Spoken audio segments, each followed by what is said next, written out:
Olá, eu sou Walter Maciel, CEO da ZQuest. Estou aqui para fazer o episódio de agosto de 2019 do nosso podcast com a área macro. Estou recebendo aqui o Bernardo Zerbini, gestor responsável pela estratégia macro, e o André Miller, nosso economista-chefe.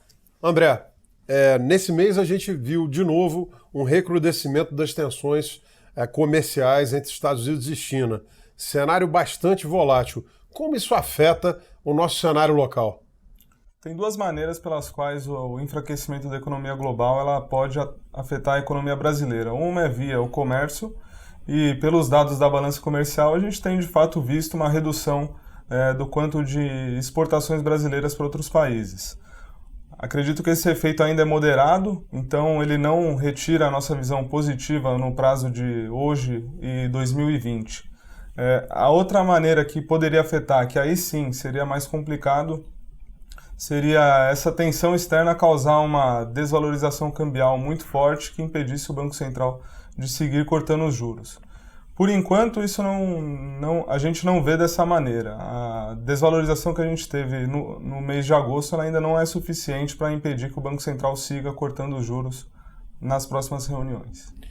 Bernardo, em face a essas incertezas, como se pode proteger o fundo para um cenário internacional tão volátil? Acho que esse mês foi um exemplo claro disso, né? O nosso livro de hedge foi bastante ativo, né? A gente tinha opções de venda na Bolsa Americana, tinha opções de venda na Bolsa Brasileira, tínhamos opções de compra no dólar no Brasil, a gente tinha posições doadas na taxa de juros americana, tudo para surfar esse nível elevado de incerteza que a gente tem hoje, tanto global quanto Brasil, ainda mais depois dessa desvalorização de quase 12% do câmbio durante o mês de agosto.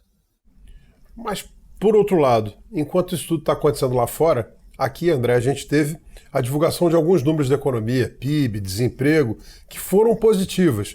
Como está a tua visão olhando para frente e como está a nossa visão em comparação com os nossos competidores? Os dados que conhecemos nesse mês mostraram que a economia brasileira ela cresceu no segundo trimestre 0,4%. Um crescimento que foi focado principalmente do lado da demanda em consumo das famílias e investimento privado. Daqui para frente são esses os dois vetores que devem seguir acelerando para que a gente tenha a convicção de que o cenário de expansão da economia de 2,5% no próximo ano se mantém. Eu acho que daqui para frente, com a queda do nível da taxa de juros, a redução da incerteza fiscal e medidas como o FGTS, a recuperação da população ocupada, são vetores que devem fazer com que a demanda privada doméstica ela avance mais em 2020 do que tem sido verdade até aqui em 2019. Bernardo, olhando o resultado dos fundos em agosto, os fundos acumulam um resultado sensacional em 2019 e bastante acima do benchmark. Mas em agosto, especificamente, apesar do resultado positivo, a gente rendeu um pouco menos que o CDI. Quais foram as principais explicações para isso e como é que a gente está olhando para frente? Walter, a principal contribuição negativa durante o mês de agosto foi a parte de juros e bolsa local. A parte de juros, a gente gosta de falar no mercado que o Banco Central vai cair os juros até onde o câmbio deixar, né? Então o mercado viu a atuação do Banco Central como um impedimento de queda de juros. Não é a nossa opinião. A gente acredita que o hiato é bastante elevado, como o André já falou. A gente acredita que o pass-through ele é muito menor que o pass-through histórico que a gente viu durante os últimos anos e, portanto, o Banco Central ainda tem bastante espaço para cair os juros.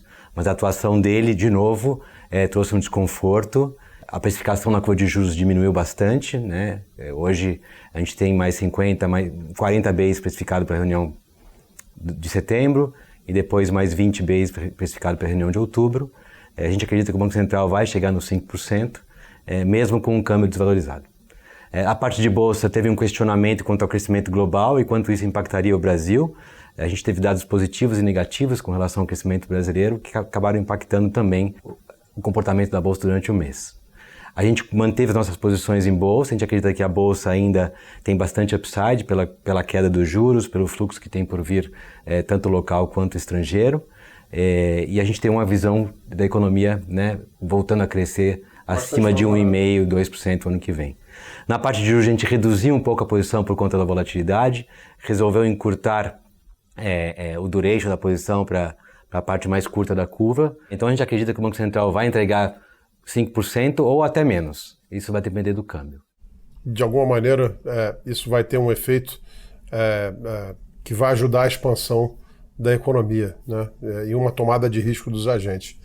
Muito obrigado. É isso. Até o mês que vem. Um abraço.